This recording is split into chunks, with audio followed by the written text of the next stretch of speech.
Hey, welcome in. Welcome to the Arrowhead Addict podcast. We are here coming to you live. Let me tell you, the dopamine, it's flowing. I am damn excited. We are so excited to be joining you guys tonight. Oh! Well, how you doing, man? Patrick. Will Sterling. Yeah. Super Bowl champion, two-time Pro Bowler, and Trent Green. Trent Green, how you doing? Hey, what's going on, guys? He picked it up! He picked it up! He's gonna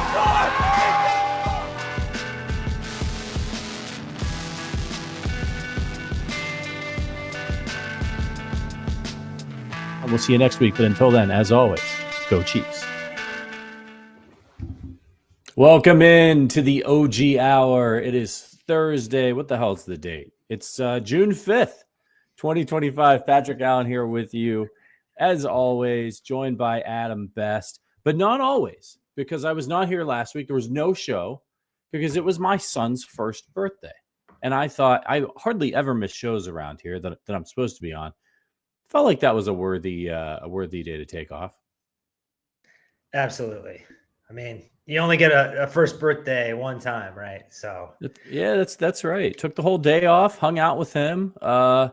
It was great. It was lovely. So I appreciate you all giving me a day off. You know, when you're a kid, all birthdays are important, but I think in life, some birthdays are more important than other ones. And I think your first birthday, your 16th birthday, your 21st birthday, right? When you turn 40, those are, and I don't know, maybe when you turn 70 or something, those are kind of the big ones, right? Yeah, and it's weird. Like, so you and I we're in our 40s, and things were different back when we were turning one. Like, I don't know, maybe everybody's household's a little bit different. Maybe the doc, your father was an amateur photographer, but I don't have that many pictures of me when I was a little kid. There's a photo album, and there's a couple pictures, a few pictures of me as a baby and as a little kid, but you had to get shit you were no digital, right? Like, it was expensive. You had to have a camera. You had to get the pictures developed. Some of them weren't any good. They're physical media, right? So like how long do they survive? Things happen to them. I've got so many pictures of my kid. I don't know what it must be like to grow up today. And just, you have these things that you don't remember. And you have a whole encyclopedia of your first year of life. My mom was a good photographer, but the pictures and photos of us as kids, they're limited. Yeah. I have my favorites. I definitely have some, but I think what your point is, kids nowadays are going to look back. They're going to have an easier time with the recollection and like putting things together versus what we're doing. We have like a brief snapshot. They have basically the whole story. So. Yeah, it's wild. It's a totally different world. I wonder how much more they might remember because of all of the photos that they'll see from my kid, every time he loves to grab just anything he can get his hands on right now. And he always grabs my phone, and there's a picture of him, right there. There he is on my phone, and he's seeing himself in real time as a little kid. And nobody was showing me pictures of it. It's absolutely wild to think about. But hey, we're here to talk Chiefs. There's no offseason here at the Arrowhead Addict podcast. We'll be with you all offseason long. And look, the Chiefs are at OTAs right now. Things are picking up. Then we'll get a little bit of a breather, and then it's training camp, baby. It's July. We just got to make it to the end of July. And I just saw on Twitter, we are I think it was from Lexi from the Wednesday show. We are Tombahali days away from kickoff. Isn't it crazy? We better bring the work ethic today, the motor, in honor of one Tombahali. Maybe the hardest playing Chief I've ever seen. Yeah, fighting through headlocks to try to get to the quarterback. Doing didn't he study like jujitsu or something, like hand fighting? Hey, and he's still, the martial arts, he's passing that along to one George Karlaftis. He's still a part. Yeah. I love the old Chiefs who were just like lifers. Tombahali is a lifer. Emmett Thomas is a lifer. I love these guys that are just in the community. They're Dante Hall, that they're Trent Green. They're always going to be here. They're always going to be helping push the red and gold forward. I love it. Yeah, this is the Arrowhead Addict podcast. Patrick Allen, Adam Best here with you. If you're watching on YouTube, do us a solid. Hit that like button. Shout out to our members and our regular watchers. I see Alan out there, Ahmed, Weston, KCDC's out there. So let's get this thing started. Before we do, I got to let you know, though, that you can go yard all baseball season long with Underdog's Pick'em game. Millions of fans have already won billions making picks on Underdog. Will you be next? Once your picks feel good, you can play for as little as $1. If you get everything right, you could win up to 1,000 times your money. To play, all you have to do is download the app and choose whether a player will go higher or lower on one of their stats. You can choose from things like home runs, strikeouts, total bases, and so much more. Tonight, I'm on the Guardians. That's my favorite baseball team, much I know to the chagrin of some of you Royals fans. The Guards are playing the Yankees tonight. They're trotting out this guy, Slade Sassoni, as pitcher. He's only appeared in 3 games this year and 30 games total in his career. He's like 25. He's a prospect. And this season, he's got an ERA of 5.28. He's given up a home run in every one of his starts. He got clobbered the last time out by the Angels, giving up 5 runs and 3 homers. So he's on the road. He's starting the last game of the series against the Yankees in Yankee Stadium. I just think this New York lineup is going to clobber him. So unfortunately, I've got Aaron Judge and Cody Bellinger for higher than half a hit. And I've got Sassoni giving up higher than 2.5 earned runs. And I've got Guardian slugger Jokenzie Noel, whose nickname, by the way, is Big Christmas, which I think is the best nickname in sports. He's slumping this season so far. So I've got him to go lower than half a hit plus runs plus RBIs. Big Christmas is sitting 155 this season, so I'm not feeling very good. Just download the Underdog app and sign up with the promo code Arrowhead Addict to unlock the special offer of up to $1,000 in bonus cash when you make your first deposit. That's promo code Arrowhead Addict. Must be 18 plus, 19 plus in Alabama, Nebraska, 19 plus in Colorado for some games, 21 plus in Massachusetts and Arizona, and present in the state where Underdog Fantasy operates. Terms apply. Concerned with your play, call 1-800-GAMBLER or visit www.ncpgambling.org. In Arizona, call 1-800-NEXT-STEP or text NEXT-STEP to 53342. In New York, call the 24/7-HOPE line at 1-877-8-HOPE-NEW YORK or text 8-HOPE-NEW YORK 467-369. Thank you for your support on the Underdog stuff, guys. Seriously, it's a great product. It's fun. It's easy to use. And you can support the show by putting our code in and giving it a shot. If you haven't already. Adam. If you're a basketball fan like I am, I grew up a Pacers fan. I'm a casual now, but I do watch the playoffs and kind of get into it. They have basketball too. And tonight's the finals. So yeah, the finals kicking off. So I mentioned Big Christmas, which I think is such a hilarious nickname. I love it. It opens up for so many great, when he goes yard, he's a slugger. Christmas has come early. Big Christmas finds presents under the tree. I mean, there's just so many great. Do you have some favorite sports nicknames, whether it's baseball, which back in the day, by the way, baseball had some amazing nicknames, like Pie Trainer for the Pittsburgh Pirates, like just crazy nicknames. Do you have Catfish, favorites? Oh yeah, it's just amazing nicknames. Rolly Fingers, right? Yeah, not as much anymore. I feel like baseball's laid off some of the nicknames a little bit. They're a lot lamer. They just like make variations of people's last names, But whole like J Will, the J Willization or whatever you want to say of sports names, where you just kind of like take some hybrid abbreviation and. Right. It's not been a good trend. I loved a lot of the old basketball players.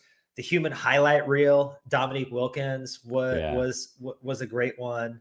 Larry Johnson, Grandmama. You had some really cool NBA ones.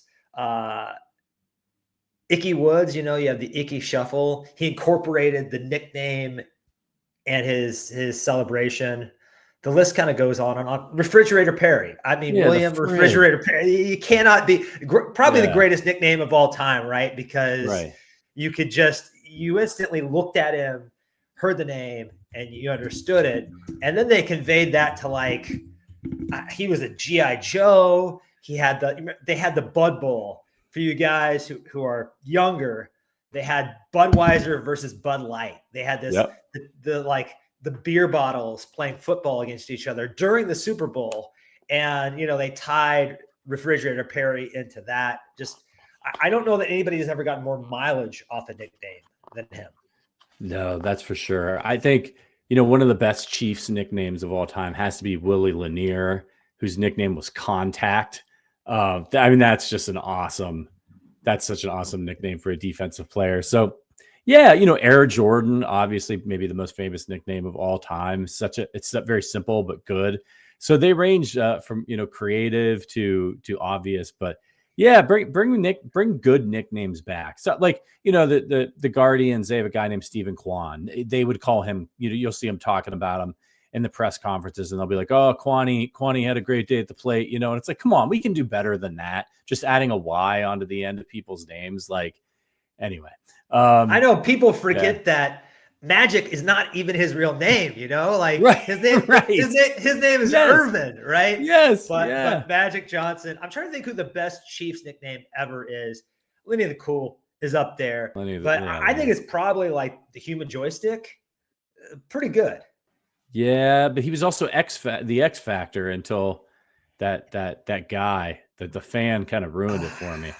Oh boy. Let us know. Let us know in the chat if you guys have some favorite sports nicknames. We'd love to hear you. And even if you're not listening, if you're not watching us live and you're listening to this later, leave us a 5-star review over on Apple Podcasts. Let us know your favorite sports nickname, your favorite Chiefs nickname, maybe even what your nickname was. If you had a nickname growing up, anything like that, we'd love to hear it. All right, let's dive into some Chiefs talk here, Adam. This is sort of Chiefs related, but the big news of the day, if you're not watching this live, you probably know this now. Aaron Rodgers has officially signed with the Pittsburgh Steelers. I think everybody, I really mean this, everybody is so sick of this guy. And it's just, look, some of it's his fault, but some of it's not his fault. This in particular, it's super lame how long he's been dragging this out or whatever. He's doing the old Brett Favre, but the media is the one, right? It's the media constantly talking about him when there's nothing to talk about, that I think especially drives people nuts. What's your take on him signing with Pittsburgh? Is this going to make a difference for them? I think people still do like him. I think Green Bay fans still have admiration for him. But he's one of the biggest names in the sport. He's one of these, he's a quarterback. He's a Super Bowl winning quarterback, multiple time MVP. He's a household name, and there's not that many of them. So the media, of course, is going to milk that for every ounce. And he has one of the worst cases of main character syndrome I have ever seen. Kanye West, any politician, put him up against this guy. This guy loves him some him and is just soaking it all up. And the media is just, happy to oblige. It does help them, right? I mean, they were staring down the barrel at Mason Rudolph, right? Yeah. That is not a starter. There are definitely 40 better quarterbacks in the NFL than Mason Rudolph. They just could not go into the regular season with that reality. I think it probably would have been better off for them long-term to just do that, to just actually pull off the Band-Aid and tank, which they refuse to do. They're going to win 10 games, sneak into the playoffs, get absolutely waxed, and Aaron Rodgers will be sent out on a shield, hopefully by Patrick Mahomes. The crazy thing about the history of Mahomes and Rodgers is they've never played.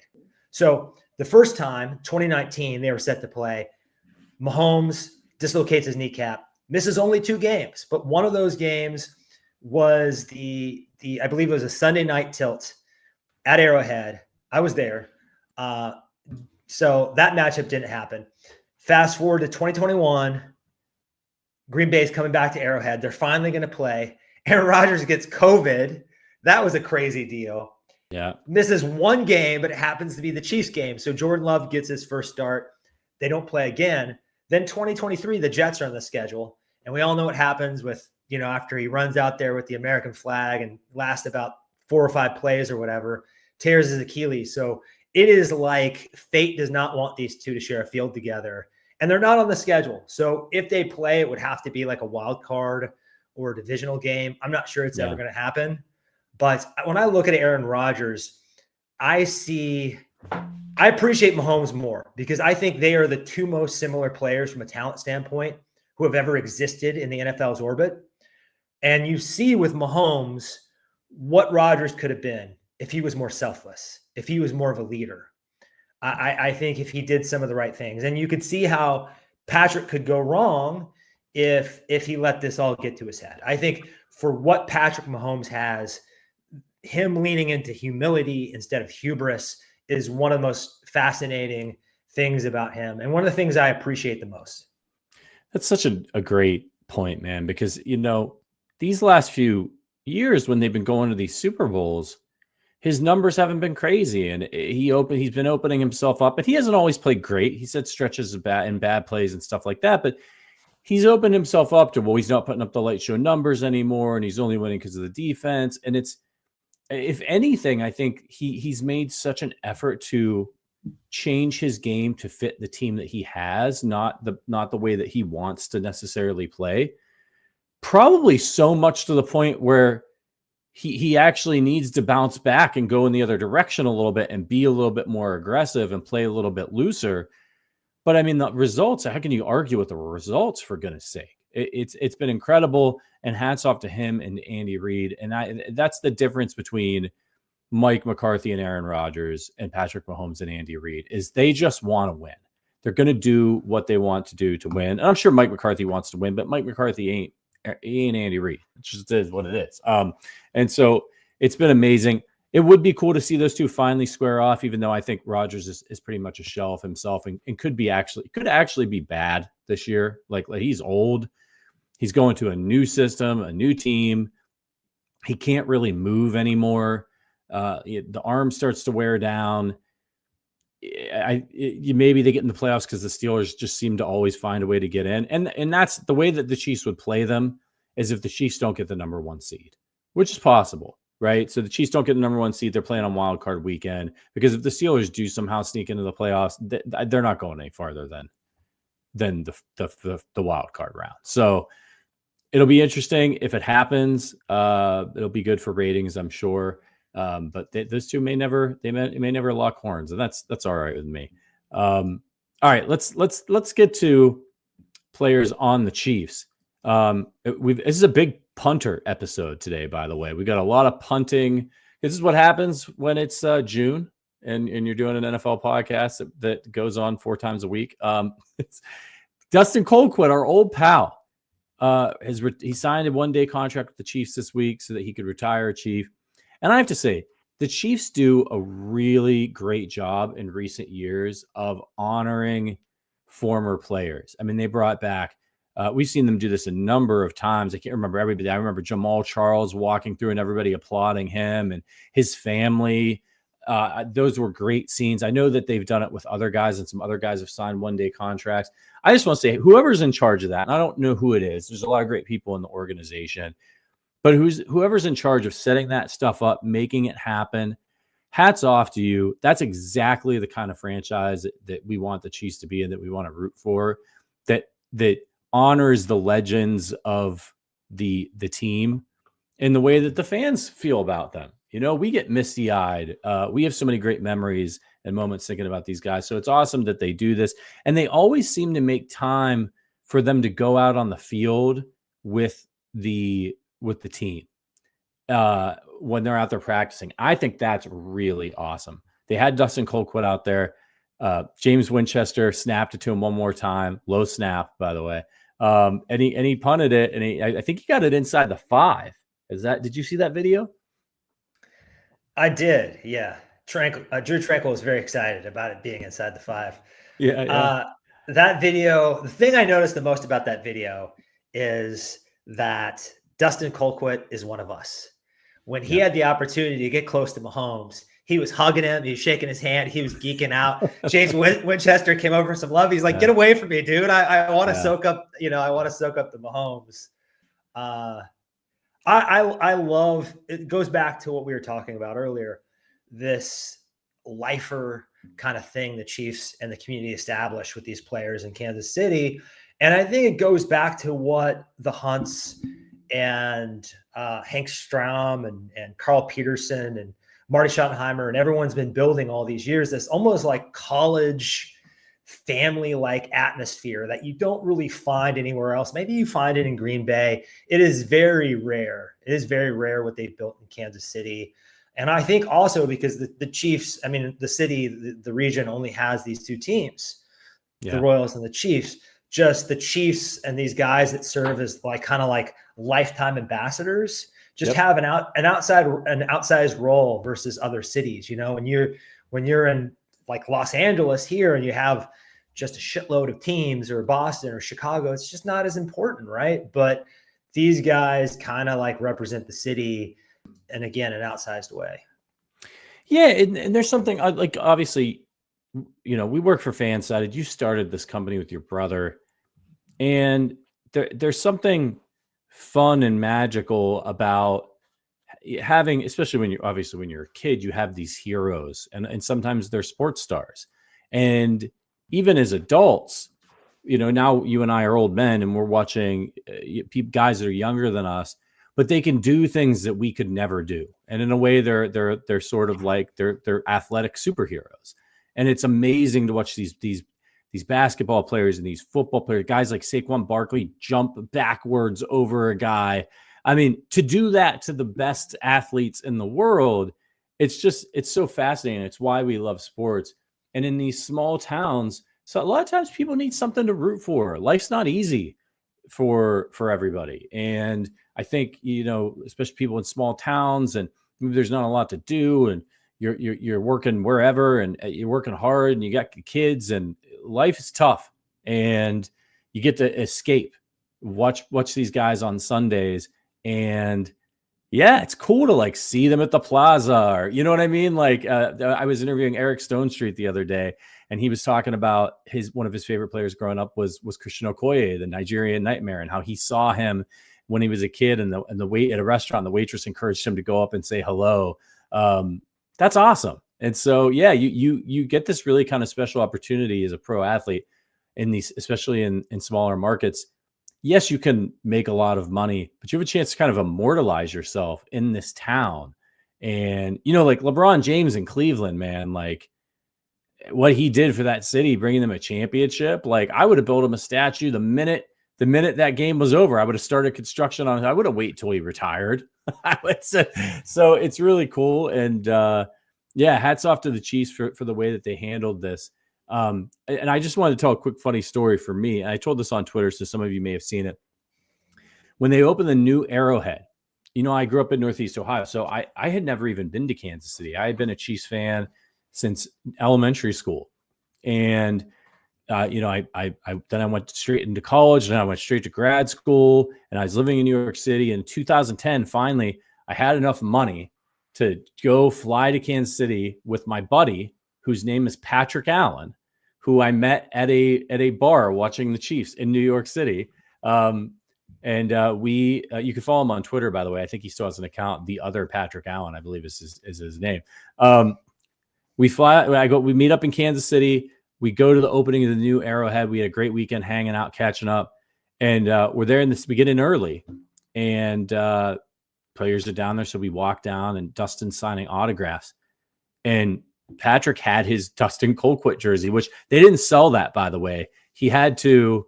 There were no Dustin Colquitt jerseys in the store, I believe, at that time. He had to put do a custom name jersey to get a Colquitt jersey.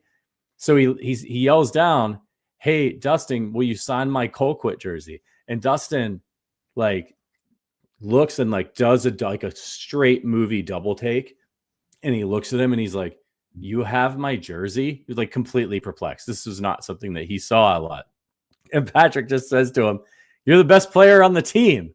Which, I'll be honest with you, heading into now, Jamal Charles was on this team, but heading into 2010 season, yeah, he was up there, which was hilarious. Dustin signed the jersey on his back, Patrick leaned down, and that was just a funny story. But it's also a nice reminder of how far we've come as Chiefs fans, to where we were buying the punter's jersey and asking him to sign it because he was one of the best players on the team. And with all due respect to any of our other punters, that's not where you want to be.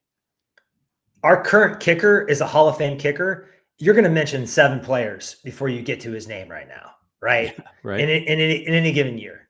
So That's not the way it used to be. The thing I want to know about this story. Okay, you guys met each other, both named Patrick Allen. Your middle name, but you go by Patrick. That's extremely serendipitous.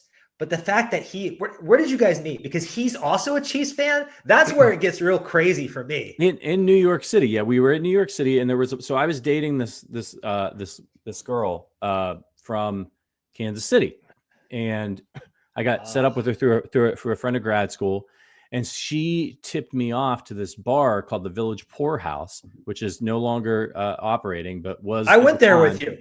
Yeah. It was a huge Chiefs bar. We had wings, I think, right? Yeah. And there was like a group, a college like email group or something of people in New York City that used to meet and go to this bar, and they had the whole back room and all the TVs and the sound. And she told me about it, and so I started going there. But the Chiefs stunk, and they stunk so bad it got to the point where like that crowd dwindled and died away, and we eventually got relegated to just a big booth with one TV, but they still play the sound for us. But he and I met back there in that back room. We were hanging out, and the waitress brought me his bill because we were there every week, so she knew me, and she knew me as Patrick. But again, my actual first name and the name on my credit card is Robert, so it's Robert P. Allen. She brought me his credit card, and I was like, wait a sec, this isn't mine. And then we like, oh, you're Patrick, and then we started chatting. We became buddies.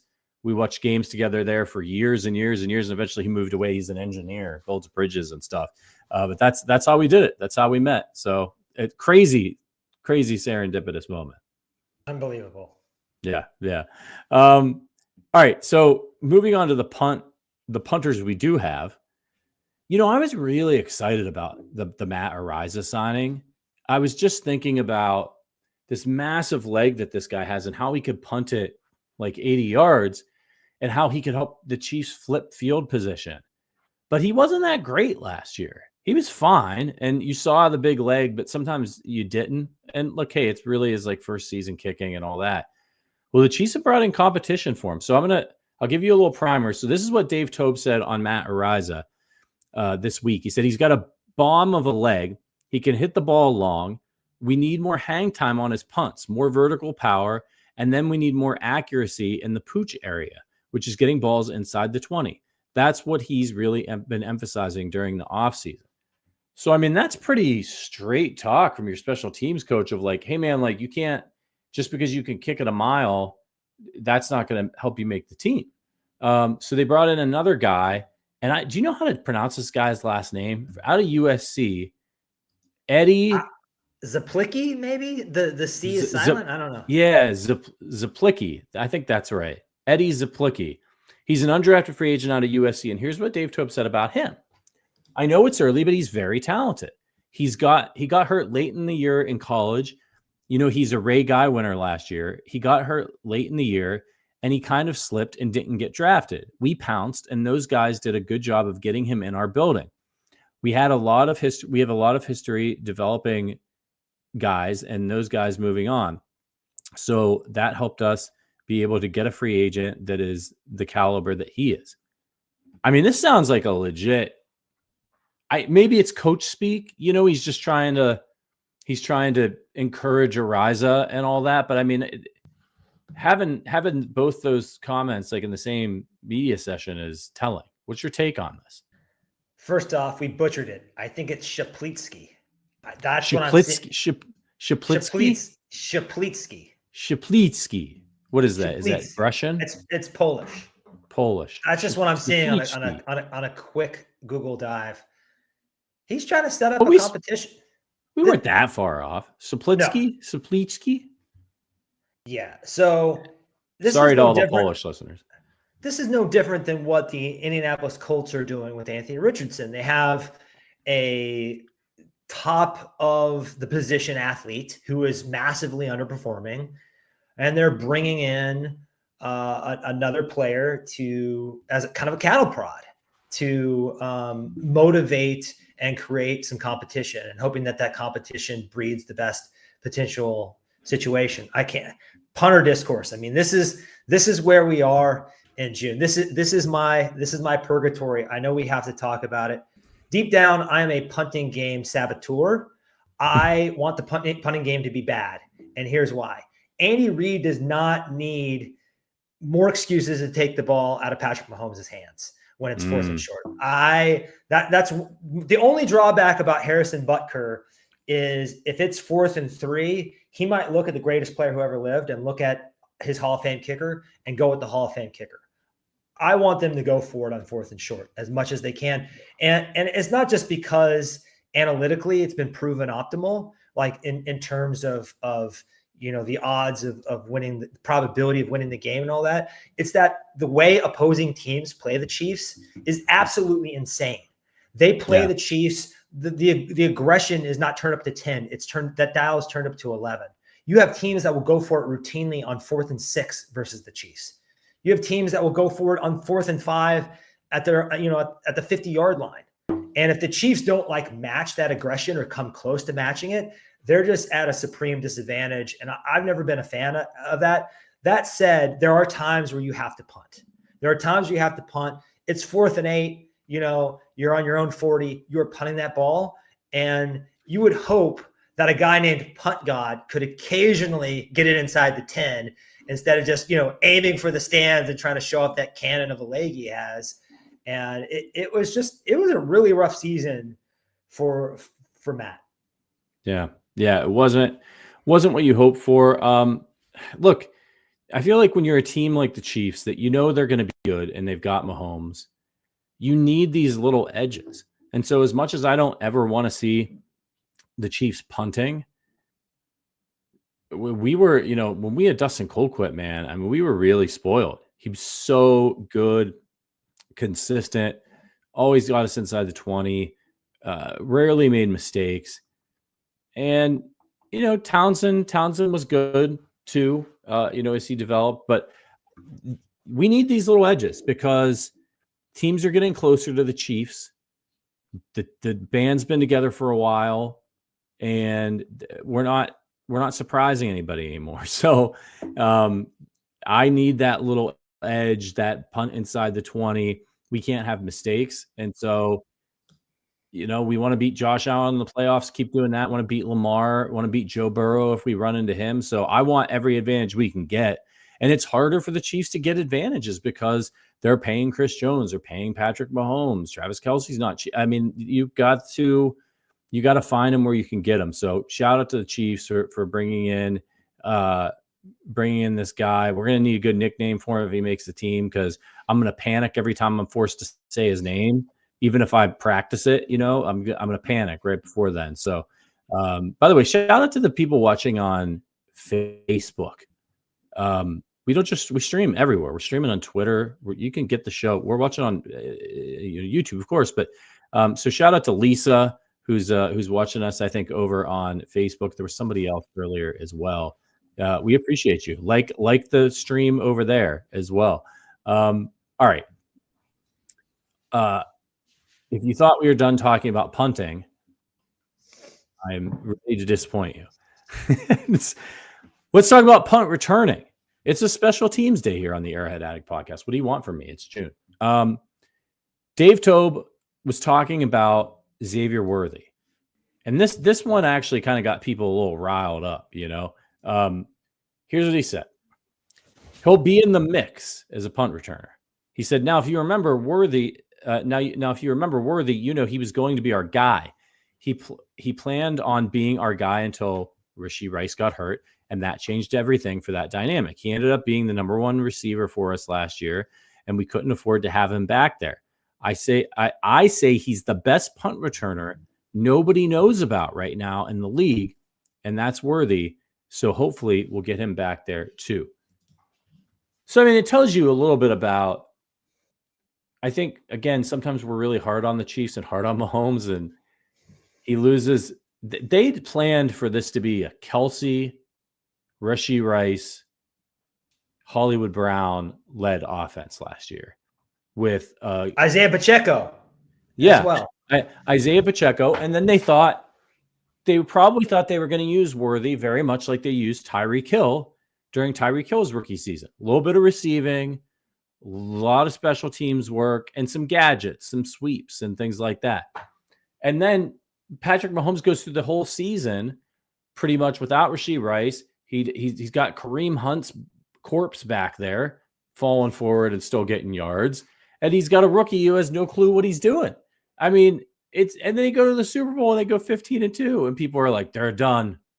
It's over. It's about over. And it's like these pundits don't even turn on the damn games to actually watch. They're like, I saw that Super Bowl. They got blown out. Then they go and they look at the Mahomes stats for the year and Kelsey stats for the year, and they're like, Chiefs are over. You got God, what's that guy's name? He's on Cowherd's show. He's the absolute worst. Jason McIntyre. I mean, I don't know. You can't even take these guys seriously because you don't even know what they actually think. If Nick Wright is Mario, he's Wario. He's like trying to make a career off of being the anti-Nick Wright. Just the ultimate Chiefs naysayer. It doesn't matter how shameful or if he believes it deep down. The thing I pointed out this week on Twitter was Mahomes has been to the Super Bowl 3 years in a row with a different left tackle and a different wide receiver one in each season. And it's not like they've had an amazing running game to lean on. I don't think not only could nobody else do this, nobody else would be asked to do this. They wouldn't ask Josh Allen to do this. Josh Allen has bookend offensive tackles. Spencer Brown, Deion Dawkins, they're great. He has a superstar running back or near superstar running back. Like, I don't know if he's A tier, but he's B+ in James Cook. Nobody else is being asked to do what Patrick Mahomes is doing. And year after year, he's elevating his play in the playoffs. Before the playoffs, he's doing just enough to eke out wins. They're grinding out the season and trying to keep pole position. And then when they get to the playoffs, he elevates his play and he drags his team to the Super Bowl, hell or high water. And he doesn't get enough credit for it because, I think it's kind of like that 50 touchdown season when he stormed the league and it was a light show. Like you said, I think it got people accustomed to kind of thinking of Patrick Mahomes a certain way. Well, the league completely changed the way it played defense to stop him and Tyreek Hill. That's what happened. What happened. And that's why guys like Henry Ruggs and Jalen Waddle and that archetype of receiver got drafted. That's why Zach Wilson did that crazy throw at his pro day or whatever. And they're like, well, Trey Lance, that's why the league was looking for the next kind of crazy arm talent. And he's adjusted like all the greats do. He's evolved. And I'm sure we'll see another, 45, 50, 55 touchdown season from Patrick Mahomes when it's all said and done. But right now, the league is playing defense a certain way, and they have a good defense, right? So he's a little bit more of a dink and dunker, long drives. Let's grind other teams out. Let's manage the game, and that's fine. It's working. Yeah, it is working, and he just didn't have anybody last year, and he didn't have anybody the year before that. I've said this before on the show. It's like it's the same thing with LeBron James. The guy's so good. He's not as much anymore. The age is definitely catching up to him. But for years, he would drag these teams to the finals through the East that had no business being in the final. I'm a Cavs fan.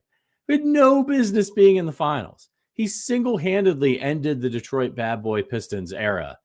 Single-handedly in a quarter. I mean, and then people were like, well, you lost so many of these games in the finals. And I think if Patrick Mahomes continues on this insane trajectory, right?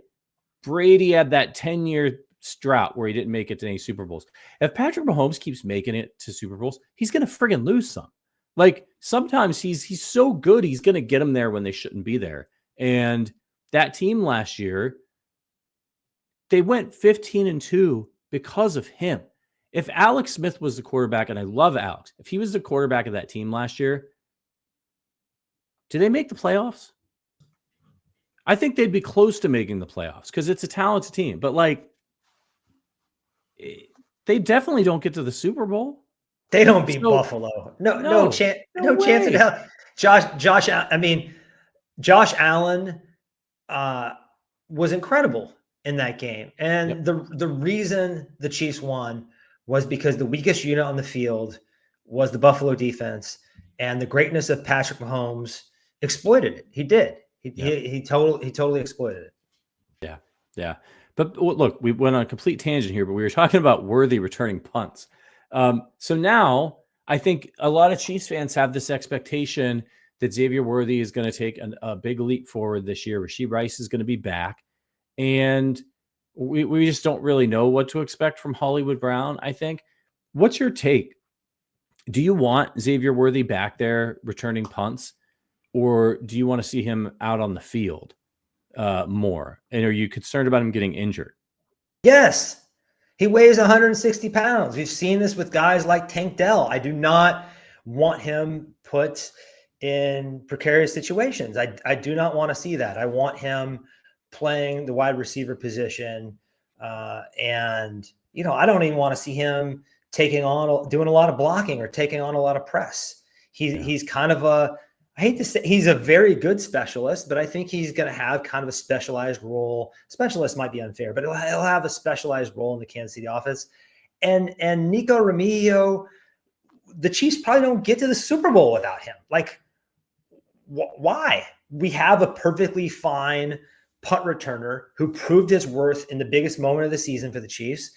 I just don't see, and I know Dave Toub, the special teams have been, they've been maligned at times. I think sometimes he gives his punt returners a little bit too much freedom to catch the ball inside the 5, right? And that one season when Sky Moore and everybody else was fumbling and going backwards and everything, I was losing my mind. But that same season was the Kadarius Toney punt return that really swung the Super Bowl. So, and if you remember the Chiefs' first Super Bowl of the Mahomes era, McCole Hardman had a huge punt return in that Houston Texans crazy comeback. So this is an important aspect of the game for the Chiefs. I think traditionally Dave Toub has been super aggressive back here, but he's been way more good than bad. I just don't want to see Xavier Worthy back there. Do I expect him to take a step forward? The only thing I know about this Chiefs receiving core this year, and this is a preview because we're going to get to this, is that if Rashee Rice is healthy, and by all counts he is, I think he's going to be the number one option, and there's probably not even going to be a 1B. How everything else shakes out, I don't know. It's up in the air. Yeah, it is. And look, I'm kind of with you. I used to think during some of those high leverage moments that they should have put Tyreek Hill back there again. They did in that big Buffalo game, right? Yeah, but they would never put him back there as a kick returner.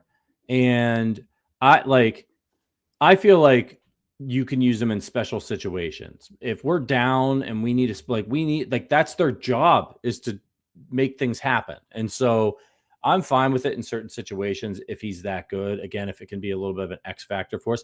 But let's see how the offense plays it out. How does Hollywood Brown fit into this offense properly? We are going to find out, and then we'll see how all the pieces fit together. But there's only so many targets to go around. If Rashee Rice is out there and Travis Kelce's out there, those are your 1 and 2 options.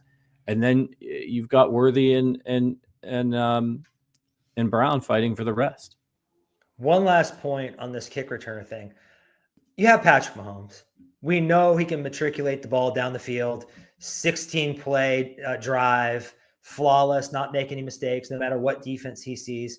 I just don't think you have to kind of over leverage yourself on special teams or take chances back there, because you have the best quarterback on the planet. You have, at worst, a top 3 play caller along with Shanahan and McVay and Andy Reid. You're paying Andy Reid and Patrick Mahomes insane money because they're the best. You put your trust in them. You don't, Dave Toub, we appreciate you, but you're helping us in the margins. Yeah. Yeah. All right, let's get on to that receiver room. We don't have to spend a ton of time talking about this, but do you think that the Chiefs, because I'm not sure, I don't feel great about the wide receiver room. I feel okay about it. I'm excited about its potential. But do you feel like the Chiefs have enough offensive firepower with Rice, Worthy, Brown, and Kelsey at this stage of his career? Because when you look around the league, right, you see Devonta Smith and A.J. Brown out there in Philly, and Joe Burrow's got T. Higgins and Jamar Chase. To be fair to Josh Allen, there ain't nobody I'm terrified. Khalil Shakir is his best receiver now, I think, and he's still out there balling. But is there enough? Do they have enough firepower for Patrick Mahomes? And do they need to do something like big and go and get, like when the Eagles traded for A.J. Brown, do they need to do a move like that to sort of get back to that, a little bit of that light show? I don't think so. And the reason why Patrick Mahomes and to some degree Josh Allen are put in these situations is because they're the best two players on the planet by far. And they can make it happen. They can make it happen with their arm, their brain, their leadership, their legs, all of that. And what I would ask us to do is take the Legion of Zoom out of it, because not only did you have prime Tyreek Hill, who's better than anybody on this list, you had prime Travis Kelce. And Travis Kelce, whatever he is going to be this season, and I'm hopeful that he can be at least as good as last season, maybe with better conditioning, a step above. He's not going to be 2019, 20, 21 Travis Kelce that was putting up 1,200 yards and just abusing defenses. He's not that guy anymore. Still a very good player, still a top 10 or so tight end, I think, for sure. But if you look at Rice, Worthy, Brown, and Jalen Royals, who I'm very high on, the similarities between Royals and Rashee Rice are eerie. They kind of went to a second-tier school in college, kind of like big producers, had a foot injury their last year that hurt their draft stock. They even had the same 10-yard split, that first 10 yards of the 40, 149, both top of their classes, very similar players. I'm super high on him. He should not have been a 4th round pick. I thought he should have been in the top 100. Dane Brugler, most of the draft industrial complex agreed. So if you look at Rice, Worthy, Brown, Royals, man, you compare those 4 receivers to any group in the post-Tyreek era, it's just better. It's better hands down. I mean, that first year, it was what? Juju and Kadarius Watson, and Sky Moore and MVS and McCole. And I'll take these guys. And Juju's still around, by the way. Juju's still around. Yeah. Remigio's still around. And then you also have the maturation of Noah Gray. Going into last year, we thought, oh, this guy's going to have about 40 catches or whatever, or 30 catches and 300 yards. Well, he really took a step forward last year. And we know tight ends kind of evolve a little bit slower than other positions. What if Noah Gray takes a little, not a huge step, but another step forward? And then the running game last year, in the past 20 seasons, it was like the 3rd worst rushing attack in terms of explosive plays in the entire NFL. If Elijah Mitchell and Bashard Smith can add a little bit more juice and scare defenses a little bit more, that's going to help open up things for these guys. So is it perfect? No, but Patrick Mahomes is Patrick Mahomes because he's a talent elevator like nobody else in the sport. And I think he frankly has the most firepower he's had post Tyreek. I think a lot of people are excited about the prospect of Kingsley Suamataia as a run blocker at guard, a little bit more of a mauler there than Joe Thuney. It would be interesting to see if that whole thing works out, if the Chiefs can get a little bit more in the way of explosive plays out there, because, I mean, they need it, man, out of the backfield. It's not going to come from Kareem Hunt. Pacheco has the speed to do it, but it just, we rarely see it from him. So we'll see. I feel okay about it. I don't feel great about it. I actually do think the Chiefs should go out and make a trade and get Mahomes a primary weapon. And maybe that's something that they can do in the future, because it's going to be difficult for them to get a player of that caliber, right now and through the draft, given where they're usually picking. But, a couple years down the line here, Chris Jones moves on, Travis Kelce's gone. You open up a little bit of salary cap, and then maybe you can make a move like that if you're the Chiefs. Okay, before we get to our movie talk, which we do here at the end of every OG hour when Adam is on, last thing, FAU, man. This is one that it's just like, I feel like most Chiefs fans have just completely written him off. They're like, yeah, former first round pick. He's going into year 3 here. He got more snaps last year and got graded a little bit better from Pro Football Focus, but I think he was still in the 60s after his rookie season, which he didn't play very much at all.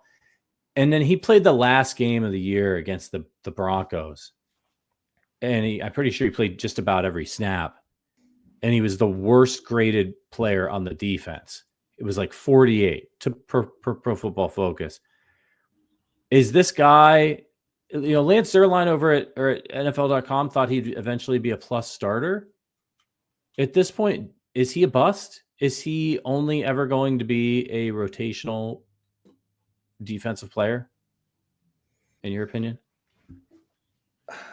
Bust, it's a strong word, but I think it's applicable here because he is a first rounder. He's a fringe first rounder. I think anybody outside the top 25 or so, these are basically second grade talents. And really, in any given draft class, that could be anybody outside the 15, anybody outside the 20. Josh Simmons is a rare instance where a true blue chip talent, a first round grade, falls all the way to the 30 range where the Chiefs pick. They pick between 29 or 32 every single year because they're always in the final 4. So you have to keep that in consideration. It's not like this guy was picked in the top 10.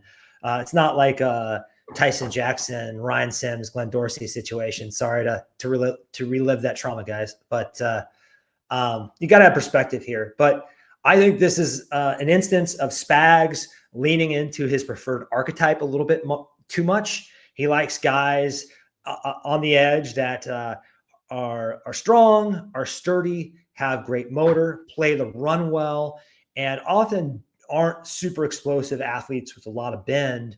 And I think sometimes with a guy like that, the ceiling just is extremely limited. And FAU just does not have traits out there in the NFL that pop and allow him to make things happen. So George Karlaftis, similar player, is working out great. I thought he had just an okay season, but really turned it up a notch in the playoffs. Having Charles Omenihu back healthy, an extra year removed from that ACL injury, helps this whole situation because without him, this FAU fiasco would be a much bigger deal. But man, I've just kind of given up on him. Where are you at? Yeah, look, it's not great. Look, this was not it's still really early for this draft class, but it's not like this was the greatest draft of all time here. There are people that were taken after FAU that, the Chiefs, the Chiefs got Rashee Rice in the second round there. And he hasn't made a Pro Bowl yet, but it looked like he might be on his way to a Pro Bowl season very early last year. So some players from this draft are going to start to emerge, but so far, the guys that were taken after FAU that have made a Pro Bowl, Sam Laporta. I was pounding the table for Sam Laporta, by the way. I mean, can you imagine if we had Sam Laporta? That last conversation we had would already be settled. Yes, yeah, it would be. I know it's kind of a tough ask because you still have Kelce at that point, and do you want to take a really high pick on a guy or wait? But Brian Branch, safety for the Lions. Marvin Mims made it for the Broncos because of special teams. And a guy named Puka Nacua, who you could have gotten in the 5th round. But I mean, other than that, that's it, man. I mean, nobody else has even made a Pro Bowl from that draft class. There are good players. There are players that you would rather have instead of Felix at this point. But, Tank Dell taken pick 69. It is what it is. I don't think he's ever going to develop into anything. Maybe he could be a late bloomer here. But usually you want to start seeing, George Karlaftis was taken in like the exact same spot basically. And he's a starter, he's an impact player for them. He's not, he's not Jared Allen or anything, but like he's really, really good and top 20 right. Top 20 in his position. Yeah. And he's still developing too. So it can take a little while for these guys, but I think your hope is that by the end of his contract, but I don't see them picking up the 5th-year option, right? Like, so you hope he just, I don't know, maybe things change dramatically. It's not like we've never seen the light come on in year 3 for a lineman on either side of the ball, but with each passing year, it's like the Sky Moore situation, you just at some point you got to wave the white flag. Yeah, you're just not seeing it to this point, unfortunately. All right, that's a good hour of Chiefs talk. Let's wrap things up with Patty's Power Rankings, in which Adam and I pick a year, and we give you our 3 favorite films from that year. Not necessarily the best movies, but the ones that we tend to favor or enjoy that we picked out. So we're going to do 2001 this time around, which was the year I graduated from high school. Go ahead and just age myself straight up there. Weirds me out when I see like the kids coming out now, and how young they are. At least you graduated this century, this millennium, man. I mean, that's true. That's it true. It could be worse. It could be worse. That's fair. So I'll kick us off this time. And with my number 3, I always like to squeeze a little bit of horror in here. And actually all 3 of my movies from this year have horror elements. But before I do, I want to give an honorable mention because it didn't make either of our lists. Spoiler alert. Can I guess? Yeah, go ahead and guess. Is it The Others? It's not The Others. It's A Beautiful Mind. Okay. I think this movie is absolutely fantastic. I'm annoyed and have been annoyed that Russell Crowe won the Oscar for Gladiator and not for this performance. Because he's fine in Gladiator, like whatever. But I think it's one of the most overhyped movies of all time. This movie is fantastic. And he is brilliant in it. As an actor, I just admire his performance so much. It's absolutely incredible. It's a great film. Just rewatched it recently. It holds up. And so that's my honorable mention. And but number 3. Another honorable mention. I just want to have this conversation with you. Because if he wins, you have to take it away from Denzel Washington, who Training Day this year, we finally get to see Denzel Washington play the bad guy. He takes a C movie and turns it into an A movie with his performance alone. As Alonzo. Unbelievable. Sure, but he shouldn't have won for that either. He should have won for other movies. I mean, he could have won. The Hurricane was like the year before. Yeah, yep. It's like they do these anyway. My number 3 is completely different from the 2 movies we just mentioned, though, and it is Jason X. Now, this movie got terrible reviews, widely panned. It was seen as, money grab. And look, the Friday the 13th movies never got good reviews. None of them, not even the first one. People just didn't like those kinds of slashers. And then Jason X comes out and they were like, oh, it's just the snooty film critics. It's another money grab. That's what you do. Once you've just run out of bits and gimmicks on Earth, you send the bad guy to space. And I have to tell you, this movie's fantastic. If you're a horror fan, if you're a fan of the genre, it is absolutely hilarious.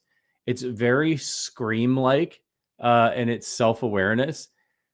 The story, if you haven't seen it, and most of you probably haven't, is that it's set way in the future, and these people are exploring, and they're exploring a planet, and you realize that they're exploring Earth, and they find Camp Crystal Lake and like a cryogenically frozen Jason Voorhees, and I can't remember exactly what happens. They bring him. He ends up on the ship. And it's just hilarious because he ends up becoming Uber Jason. He gets like some of the technology, some sort of serum or something, and becomes even more unstoppable. And they have this really hilarious moment where they're trying to distract him so they can escape. And so they use the ship's program to like do a hologram of like 1980s camp. And there's just two women there, you know, two co-eds, and they see Jason and they say, "Hey, want to smoke some weed? Want to drink?" And then like, "Let's have premarital sex." And they take off their tops. And then the next time and he like looks at them and does the Jason Voorhees head turn. The next time you see him, he's just standing there, and the two women get in their sleeping bags and look up at him. The next time you see him, he's beating them against the tree in their sleeping bags. I think it's hilarious. He ends up getting ejected out into space and like gets intercepted by. I mean, it's completely ridiculous. It's absolutely hilarious. If you enjoy the genre, Jason X, criminally underrated film. Critics don't know what they're talking about. This is going to be a jarring whiplash going from what you just did to what I just did. And I'm not picking, I just want to say I'm not picking Fellowship of the Ring. We already did the Two Towers. I see those movies as basically one story. No need to relitigate, you know, my love for the Lord of the Rings. I'm going to go with Gosford Park. And if you like whodunits and you like Knives Out, Agatha Christie, that kind of thing, this is as elevated as it possibly gets. And it's kind of this class story of the servants below and the upper crust above. I mean, I'm not even going to list off the actors. Just go look up Gosford Park. Legendary director Robert Altman from Kansas City, one of the best to ever do it. This is as stacked of a cast of character actors. I'm talking like depth of actors. Like, I know that guy, I know her, I know their face, that you will ever see. Just immaculately acted, written, directed. Great film. I think it's still, I mean, it obviously got a lot of critical acclaim and people like it, but I think we kind of forget about this movie. So Gosford Park. Yeah, it's a tremendous cast. Fantastic actors all up and down that one. All right. So number 2 for me is a movie that I saw for the first time at my fraternity house. Lazy Saturday afternoon, I walked in and I caught it halfway through and I was just flipping through the DirecTV. And I started watching it, and I had no idea what was going on. It's confusing enough if you watch the whole thing, but I had no clue what was going on. But I was just completely enthralled by it. That the scenes were so interesting, and I was just I was it's captivating. And that movie is Donnie Darko. So this movie was released. It came out in it premiered at Sundance in January of 2021. But its release date was October 2021. I'm sorry, not 2021. 2001 is the year we're talking about here. And I think part of it had terrible marketing. That the trailers for it were awful. But also, it's a movie where the premise, the inciting incident, is that this kid has a fight with his family, and he goes to sleep, and he sleepwalks. And when he goes up on a cliff somewhere and he comes home the next morning to find that a jet engine has fallen into their house, into his room, on his bed. And obviously this is 1 month after September 11th. So it's just a weird time in the country at that point. And it is certainly a really weird time to go see a sort of creepy science fiction horror movie about a plane crashing, and you know what I mean? Like it had no chance in theaters, 0 chance. Nobody was in the mood for that kind of movie. And it finds life on video. It becomes this cult hit, so popular that they re-release a director's cut in theaters. It's fantastic. It's got both Jake and Maggie Gyllenhaal in it. it's hard to describe, but it's got elements of time travel and horror and science fiction. It's I've seen it a million times. Incredibly watchable, hilarious scenes. The late great Patrick Swayze has a great role in this as well. It's a tremendous movie. Are you a fan of this one? I am a fan of it. I have some thoughts here. First off, I think this is a precursor to Stranger Things. It was kind of doing the genre, like, I feel like it's kind of that same time period, right? You have like the Tears for Fears music and everything. And it mixes kind of nostalgia with spookiness in a similar way.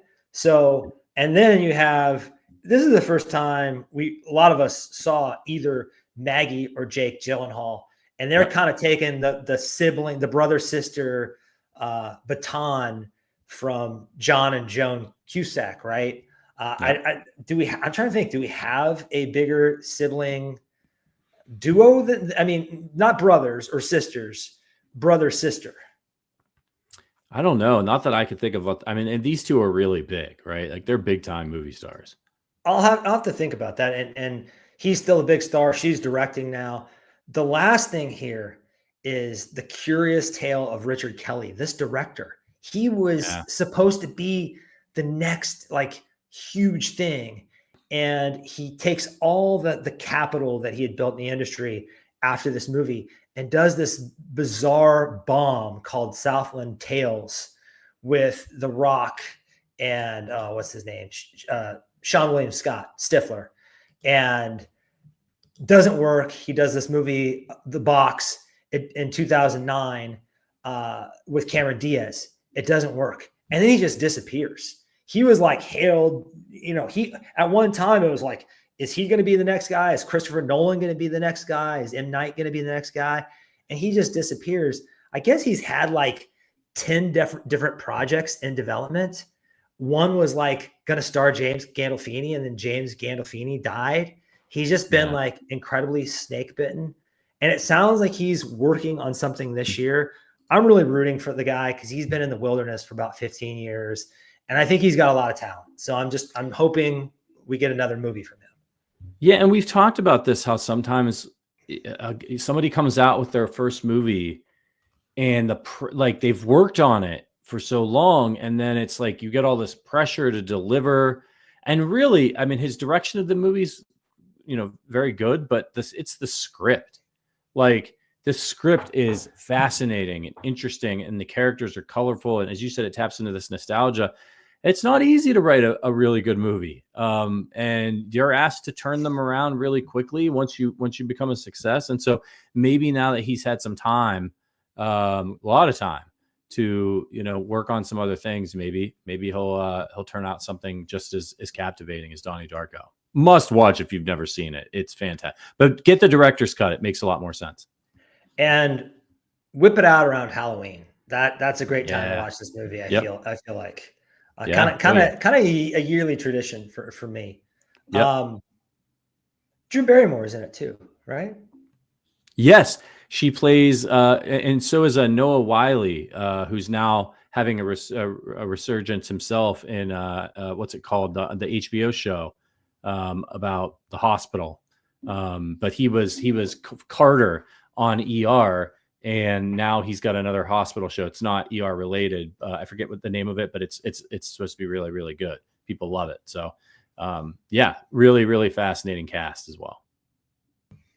Number 2 for me, not going to be a surprise, The Royal Tenenbaums from Wes Anderson.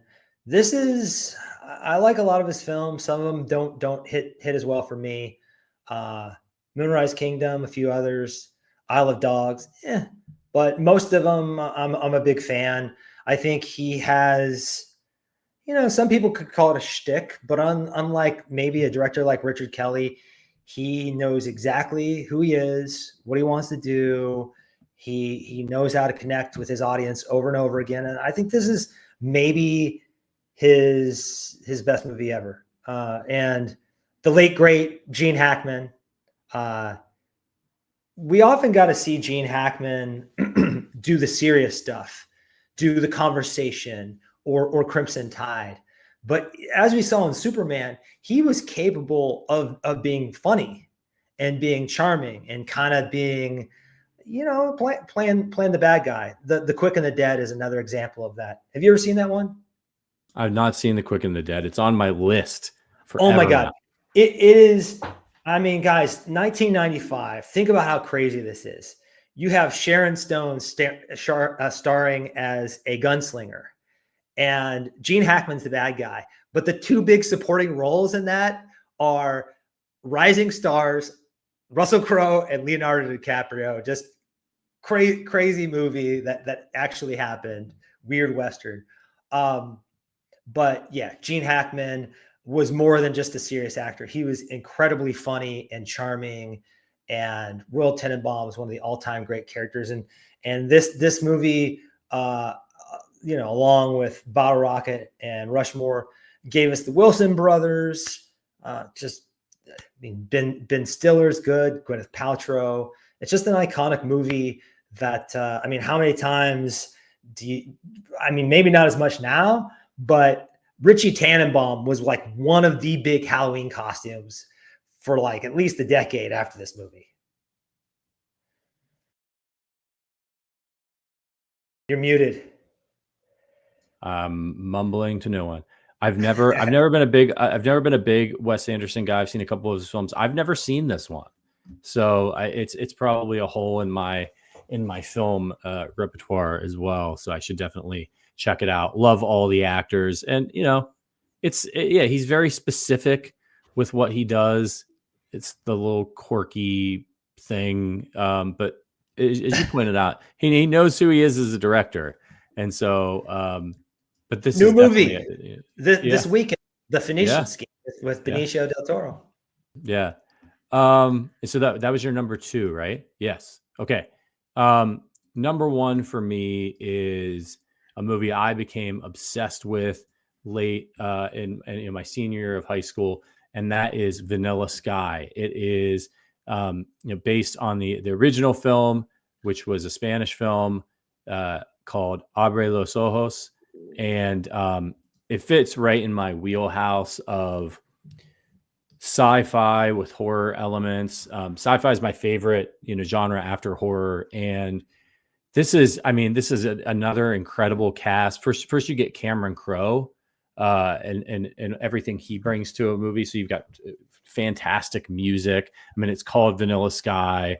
You've got Radiohead all throughout this one as well. Tom Cruise, Penelope Cruz, Kurt Russell is in this one. Great role for Kurt Russell in this one. One of my favorite all-time movie lines of "I'm real." If you've seen it, is incredible from him. Cameron Diaz is amazing in this, and Jason Lee is the best friend. It's basically, if you've never seen it, it's about this guy. He's like a playboy, New York City publishing executive, I believe it's publishing, and he inherits, he's trust fund kid. He's inherited everything from his father. He's peak Tom Cruise, incredible shape, great looking, and he's a womanizer, among other things. He's just not a very good person. He thinks he is a good person, but he's not a very good friend. He's selfish. He's self-involved, and it comes back to bite him. He mistreats a woman so much that who's Cameron Diaz's character, that she just kind of goes crazy and tries to kill him, and it sends him down a spiraling path of science fiction and into the future, and not being able to tell the difference between dreams and reality. This movie didn't get like incredible reviews, didn't get panned. I think it's fantastic. I think it's a fantastic film. Have you seen this one? I have multiple times. I was very excited for it. It's a very polarizing film. It's just kind of like a weird film too, because you have Cameron Crowe on a heater, Almost Famous. You cannot make a better movie than that. Jerry Maguire, huge hit. He and Tom Cruise are reuniting here. Tom Cruise, now we just know him as like the action movie guy. Ethan Hunt, Top Maverick, all that kind of stuff. he was one of our top actors. And I'm kind of hoping as he ages out of the action hero stuff, he'll return to that. Because think about what he was doing during this time. He was doing Magnolia. He was doing Collateral.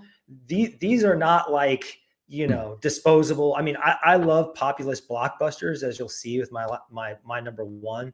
But so you have them doing this, and like, this is a big bet for them. And then Penelope Cruz, who just did Abre Los Ojos, reprises her role in the American reboot. I appreciate it because it was a big swing, and it says something, and it's just different than your usual standard big movie. And I don't know, it's a cool movie. I think it's not perfect, it's flawed, but I appreciate the effort, and I just still think it's crazy that they shut down all of Times Square to film that big scene with Tom Cruise. You lived a substantial portion of your life in New York. Tell the audience about how hard it is to shut down Times Square. Yeah, I think they had to do it at 4 a.m, get everybody in there, block off, because it's just all the streets. It's a grid system, and Times Square is right in the middle of everything. And to shut that down is a huge, especially like approaching rush hour. I don't know if they did it on the weekend or what, but and especially back then too. It's where people weren't working from home and they were going to all these office buildings in New York. Like, I can't believe it. It's an incredible shot that they get of him alone in Times Square with no other people. It's amazing. And it turns into a nightmare. And it reminds me of a lot of those Twilight Zone episodes where you've got somebody who's like morally not great. And they just, they go down the rabbit hole into something really scary. And I dig it, man. I think it's really fascinating. I think Cameron Crowe did a great job. I don't understand why it's so polarizing. I've got to be honest with you. But that's my number one. Big Vanilla Sky guy. I think because it was a remake of a foreign movie that people really like, and they did it right away. Tom Cruise is always, especially outside of his action roles, where he kind of just the Tom Cruise-ness of it all can disappear a little bit more. He's always a little polarizing. And then, you do Almost Famous, which I think is like the ultimate crowd pleaser movie. I don't know that I've ever met somebody who's watched that and said they didn't like Almost Famous. You follow that up with anything challenging, it's not going to go down as easy. So yeah, it's not a comfortable movie to watch. Like, it is not. It's not a happy movie. Yeah, and this is the guy that just did Jerry Maguire and Almost Famous. It doesn't get more comfortable than those two movies. So I gotta revisit this, man. I gotta give it another look. It's been at least a decade. Yeah. So, another watch. but this next one, it has not been a decade. I watch this probably 2 times a year. One of the most rewatchable movies ever made, Ocean's 11. Just as in terms of like big, accessible movie entertainment, this is as good as it gets. Steven Soderbergh, tight script, amazing cast. I mean, you got Matt, George, and Brad coming together at the perfect age. And it just works. I mean, it just works. You got Julia Roberts, who's the heart of the plot really revolves around her and her relationship with George Clooney. The actual heist is kind of just the vehicle to tell the story. So I don't know. It just really works for me. It's fun. You got Casey Affleck coming in being a dipshit. You got Bernie Mac. I mean, the list just goes on and on. I think Andy Garcia is a good bad guy, and it's just so slick. It's so incredibly slick, the way and breezy. And I always seem to notice something new about it. But I also kind of think like this is the moment George Clooney really became not the ER guy, not the failed Batman, one of our biggest movie stars. And I think also, I mean, maybe Matt Damon does too. I mean, Brad was already there, but you look back and you're like, man, these, along with maybe Will and the Toms, these were the three, and Leo, these were the three guys. So It's another one of those. It's another one of those movies that, like Shawshank, you can put it on at any point, and you're in. Every scene is entertaining, super entertaining. It's is it a challenging movie? No, right? Like it's kind of like fast food, but it's perfectly executed, right? Like you can execute a great cheeseburger just as well as you can, filet mignon or you've seen the menu. Wellington. You've seen the menu, haven't you? Yeah. I have. And it's just so perfect in its execution, in its comedy, in its beat work from the actors.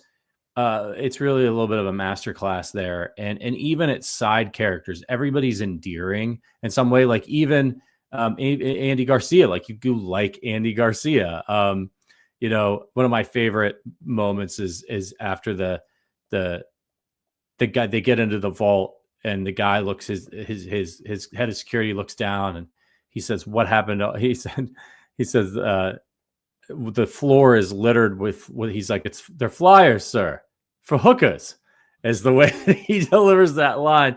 It's just so perfect. And it's so surprising finding out how they did the heist.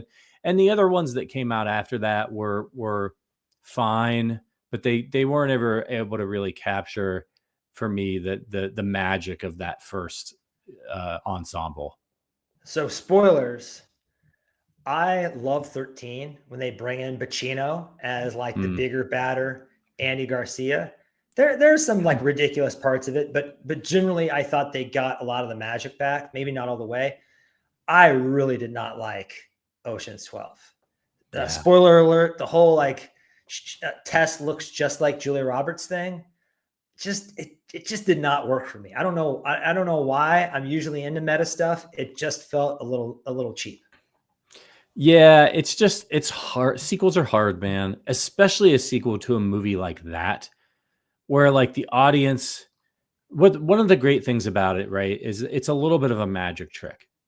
We're following our heroes throughout the course of the movie, but we don't know exactly, we think we know exactly what their plan is, but we don't. It's got a little bit of the Sixth Sense to it, where you realize that not everything, some of it was a work, some of it was a con, and you were only let in on some of the plan. And so that's what makes it so fun at the end, is that you get to see how they did it. And you're like, this is great. And then when you're watching the second version of that, you're like, what are they doing? I'm going to pick up what's going on here. And you just like, instead of just enjoying the ride, which I think is what happens during the first movie, you're just like, it's fun heist movie. I'm on like, wow, these guys going to pull it off. What's going to happen? And it's great. And then it's like, they're always trying to play the hits. We got to play some of the hits, and it's like when they do an SNL skit for the second, third, and fourth time. It's like when they brought back David Pumpkins. It's like everybody wanted it, but it never had a chance to surprise, because that's the great thing about art, is when it's surprising. And that's what makes sequels so difficult. And I think a lot of times the best way to go about a sequel is to just completely turn it on its head and subvert expectations. The Godfather managed to pull it off, though. Yeah, this is not easy to do. If you look at like Ocean's 8, the female-led spinoff they did of this, which, I mean, Sandra Bullock, Kate Blanchett, Sarah Paulson, just stacked actresses. You cannot get Anne Hathaway. You cannot get a better group of actresses than they landed. It just shows how they caught lightning in a bottle with that first film, with that first cast.